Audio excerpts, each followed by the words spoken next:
नमस्कार। एक राजा था। उस राजा ने घोषणा करवाई अपने नगर में कि जो व्यक्ति मुझे ऐसी कहानी सुनाएगा जिससे मुझे नींद आ जाए तो मैं उसे इनाम में दूंगा। बहुत सारे कहानीकार आए, कहानी सुनाने लगे, परंतु राजा को सुला ना पाए और अपने नाक कान कटवा कर वापस चले गए। एक बार एक गांव का व्यक्ति पढ़ा लिखा नहीं था, ज्ञानी बहुत था, समझदार बहुत था। उसने कहा, मैं महाराज को ऐसी कहानी सुना सकता हूँ जिसे सुनते ही उन्हें तुरंत नींद आ जाएगी, ना आ जाए तो मेरी नाक कान काट लेना।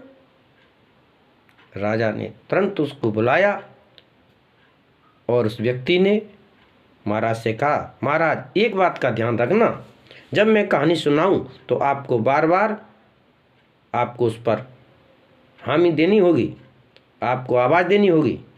अगर आप आवाज़ नहीं देंगे तो कहानी मैं नहीं सुना पाऊंगा। महाराज ने कहा, बिल्कुल दूंगा, आवाज़ भी दूंगा, आप कहानी सुनाओ। तो तुरंत उस व्यक्ति ने कहा, महाराज तो सुनो कहानी। एक गांव में एक घर था। घर के मुड़ेर पर एक चिड़ैया आकर बैठी। बोलो महाराज।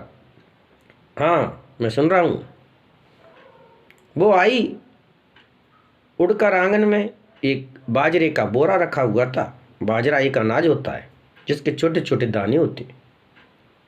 उसमें से एक दाना उसने उठाया और उड़कर मुड़ेर पर खाने लगी। फिर राजा ने कहा, तो आगे आगे क्या?